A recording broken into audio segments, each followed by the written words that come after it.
We've already heard so many great stories throughout the show, and that was great, but it's in the past. So let's look to the future as we go beyond amazing. As I mentioned, Spidey's 60th anniversary celebration is happening throughout 2022, and these folks, they know all of the secrets. So as always, feel free to go drop your questions in the Q&A tab as we welcome our guests. First up, we have Marvel Comics Editor-in-Chief, CB Cebulski. Hey, CB. Hello, everyone. Hello, Lorraine. Thanks for letting us join. Of course, and VP and Spider-Man Executive Editor, Nick Lowe. Hey, Nick. Hey, webheads. So good to see you. Hey, Lorraine. Hey, CB. How we doing there? Now, Nick, you're very formal this evening. I'm loving it. Was it not the dress code? They told me it was formal. Wait a second. You guys aren't wearing, enough of this. Enough of this. Got to get rid of this nonsense. Luckily, I'm dressed for anything. So I got my Spidey shirt on here so I can stand up. Oh, yeah. He wears it under every shirt. Yep. Every day. Got to wear my Spider undershirt. No, you've got to be prepared. There. Now I feel like we are ready to talk Spidey. All right. Yeah. Now, there are a ton of great announcements that have already come out about what is in store for this year for Spider-Man.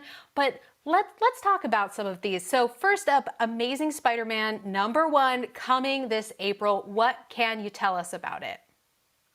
Boy, oh boy, there's so much to say and so much we don't want to reveal to the fans, huh, Nick? I mean, oh my gosh. I mean, the last 6 months, year and a half, Spider-Man, everything's been just simply amazing, to use the appropriate term. But, especially the last 19 issues, what Zeb and Jed, Kelly and Saladin have been doing, with all their collaborative partners and Beyond, Spider-Man Beyond, have been building to this. And I know we want to stay secret, not give away too much, but do you want to let folks in on a little bit of the fun? Absolutely. I'm the luckiest Spider editor in the world, because next month for Amazing Spider-Man #1, I have Zeb Wells and John Romita Jr., who you just saw talking earlier. He's still the greatest. We have so many surprises up our sleeve, so much amazing stuff going on in there. Such Peter Parker pushed to the limit, big secrets laid down, giant reveals, the best villains of all time. It is going to be a story that you're going to remember for the rest of your Spider-Man days.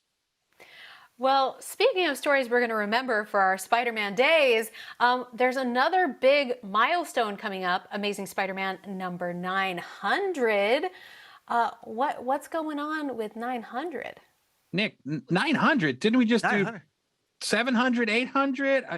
Are we at 900 already? Fast. We just did 850 like yesterday, it feels like. We're already at, I better get going. Wait a second. No, I do remember. We are pulling out all the stops this year with Amazing Spider-Man 900. It falls in Spidey's true 60th anniversary month of June, because, I think we all know that Amazing Fantasy #15 came out on June 5th in 1962. But we've got Zeb Wells, of course, our Amazing Spider-Man writer. He's being joined by living legend Ed McGuinness. They have an epic story. You're basically, when you pick up the comic book of Amazing Spider-Man 900, you're getting a Spidey graphic novel with some bonuses by Zeb and Ed, and it is so good. So many classic bits with some new bits too. Like, what is the Sinister Adaptoid? What does Doc Ock have to do with this? What do all these villains have to do with this? What is Spidey the seventh part of the Sinister group? Is he the Sinister Seven? What is happening? CB, what is happening? How are you letting us do this? I don't know. There can never be enough Spider-Man. There can never be enough craziness. And you guys have all been doing such an amazing job of telling the tales of Peter and company. The more, the merrier, right? Oh my gosh. I think that. I have more questions than when we started, all because of Nick Lowe. Now we're also going to have a new title, Deadly Neighborhood Spider-Man #1. What's in store with that? Deadly Neighborhood is a series that's coming out that's extremely special to me in many ways. Not only do I love the creative team of Taboo from the Black Eyed Peas and B. Earl, who've done some amazing stories with us so far at Marvel. This is them taking everything to the next level, really busting out and doing a super big Spidey story. It's also going to star, and I think we've revealed this a little bit, Nick. Forgive me if I'm no, go for it. Away any secrets, but it's with the Demon Bear. From the New Mutants, from X-Men continuity. I grew up loving the New Mutants. Danny Moonstar, especially what Chris Claremont and Bill Sienkiewicz did on that run. And here we're able to combine. It's like peanut butter and chocolate. It's Spider-Man and the New Mutants. It's going to be a fantastic story that I think is going to knock people's socks off. Nick, I don't want to add too much more, I know, but yep. The book is shaping up so nicely. Like CB said, we got Taboo and B. Earl writing, and we got Juan Ferreira on art. Juan, who just finished, as you Marvel Unlimited readers know, the spine-tingling Spider-Man, which is, again, one of the creepiest, most amazing Spider-Man stories ever, exclusively on Marvel Unlimited. You guys have to follow Juan Ferreira over to Deadly Neighborhood Spider-Man. It is a freaky book. It is a scary book. It takes, one of the scariest things is it takes Spidey out to LA. Think of the traffic. What are we going to do?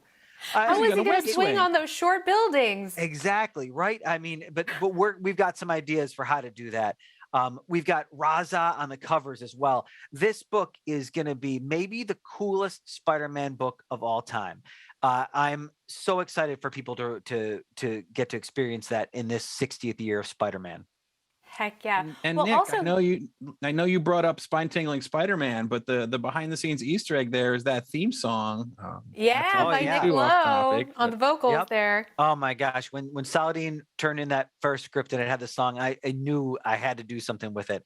So I put together a tune to his amazing, creepy lyrics, and I freaked my own kids out with it. Like my daughter, she was like, please don't sing that song again. Please. That just meant you're doing it right. You're doing it right. I'm working on comics right, but I'm probably parenting wrong. No, just right. If your kids are a little terrified, just right. All right, we've got some great fan questions coming in.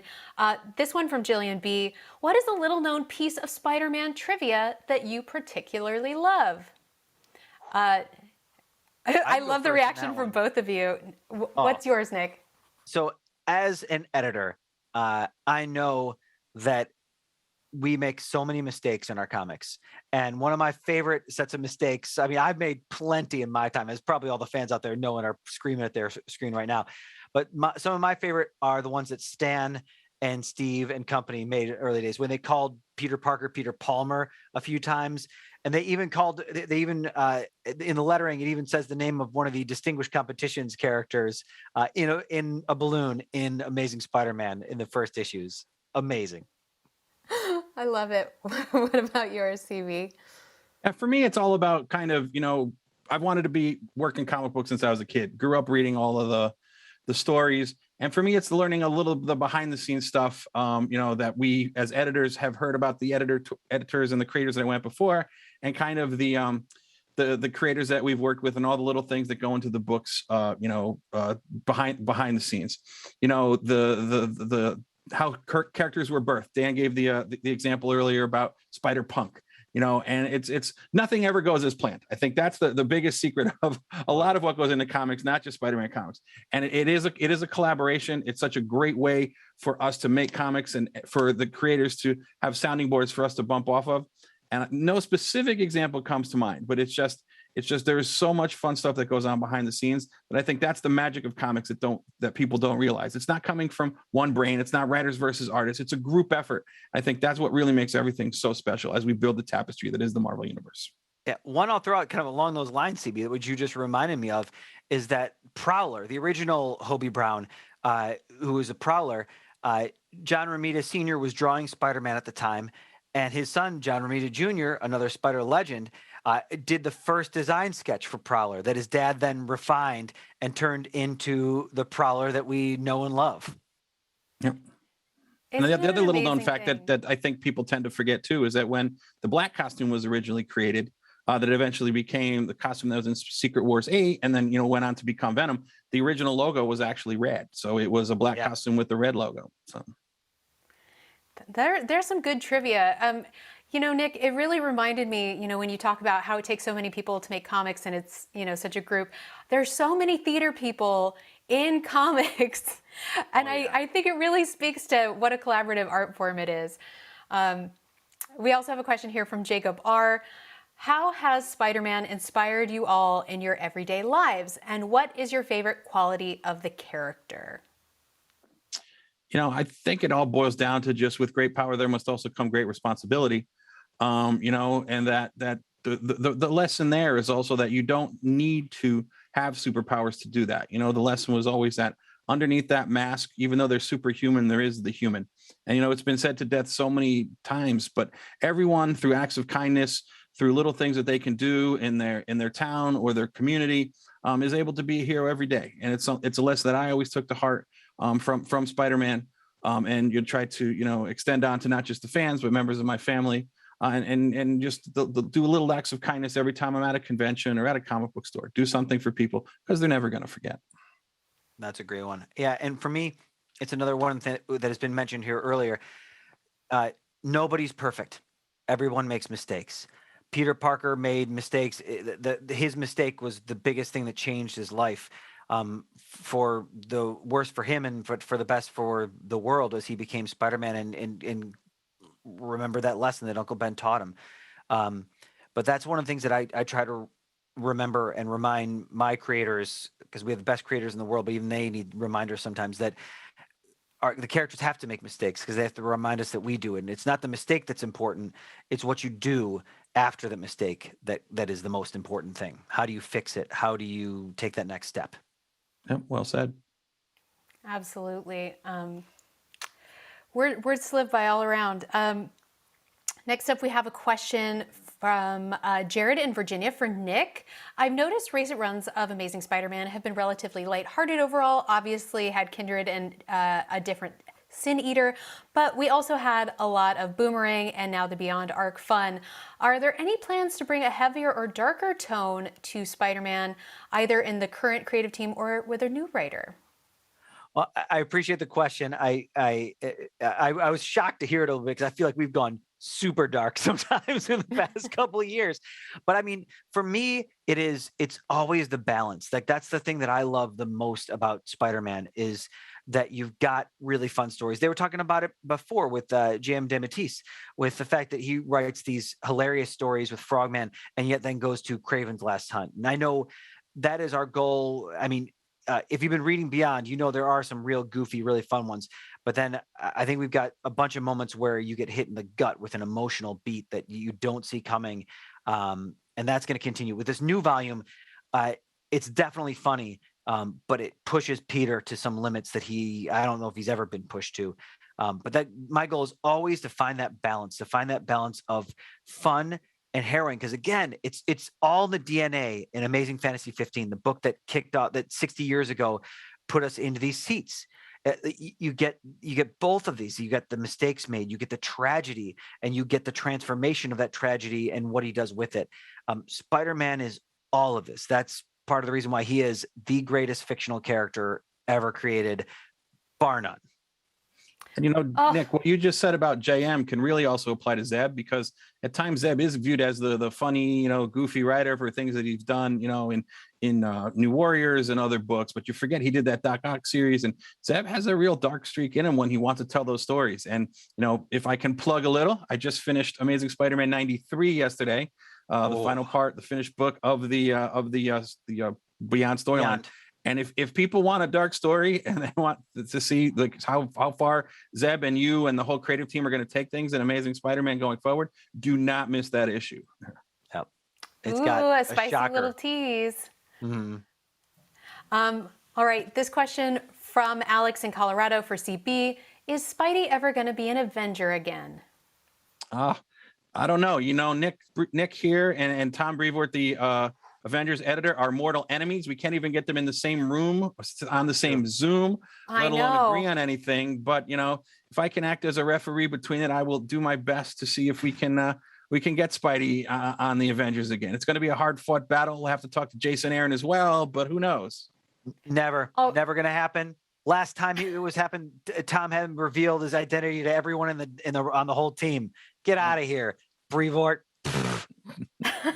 All right, I guess we'll have to wait and see on that one.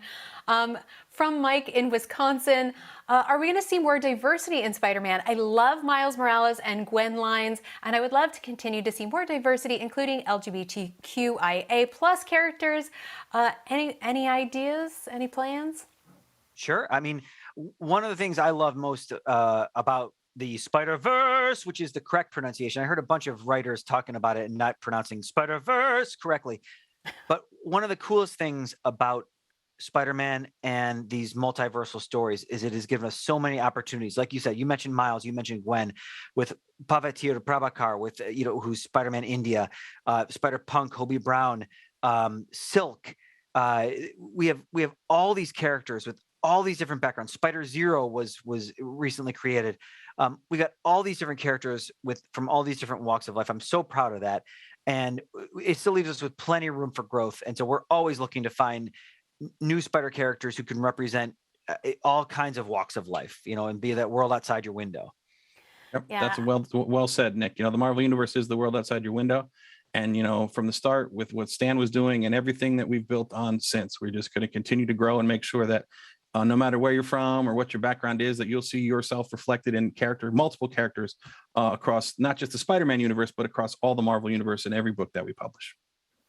I love that. And I mean, Spider-Man is our ultimate everyman. I think that's why so many of us fell in love with him as a character. Now, we could not end our chat without an announcement. So what news is burning a hole in your pocket that you can share with us? Well, I think we have a very special announcement, especially for the people who are on the event today. You're all subscribers to the Marvel Universe, to Marvel Unlimited here, and we have been doing a lot recently with vertical comics, with the Infinity Comics, as we call them. You've seen everything from Jeff the Land Shark to all the stuff that Nick was just talking about, spine-tingling Spider-Man, to the Hulkling and Wiccan book that we've been putting out. These are stories that are set in continuity, very important to the continuing myth and the tapestry that we continue to build at Marvel. But Nick, you want to give them the news? Absolutely. I would love to, because I think I'm one of the only people who can pronounce it. We have a brand new Infinity comic coming up. It is called Spider-Verse Unlimited. It is a new weekly Spider-Man feature on Marvel Unlimited. It kicks off with a done-in-one story written by Anthony Piper, who recently did the Devil's Reign Spider-Man book, if you've read it, with art by Bruno Oliveira. This time we do talk about Bruno, and colors by Pete Pentazis, and letters by Joe Sabino. It's a fantastic primer for what this Spider-Man, what the Spider-Verse Unlimited comic is. We see a Peter Parker story, but we also see shades of that multiverse. Coming up right after that is a very Miles-centric story by a writer named Jay Holtham, who currently writes for The Handmaid's Tale, which is, maybe the saddest show on TV, but it's so good. And with art by Nate Stockman. It's got Miles especially, but it also has Peter and Gwen in it, and one of my favorite villains, the Beetle. And after that, we've got all kinds of stuff coming down the road. Would you maybe want to see a little more Silk? Would you want to see a little bit of Penny Parker and her giant robot spider? Would you want to see anything? Anything's on the table. You don't know what's going to happen because it is the Spider-Verse. You never know what's going to happen. Of course, everyone should keep your eyes on Marvel.com and Marvel's social channels for more Spidey news throughout the year. And of course, thank you, Nick. Thank you, CB, so much for hanging out with us and talking about Spider-Man's future. Thank you, Lorraine. Thanks to all the webheads out there.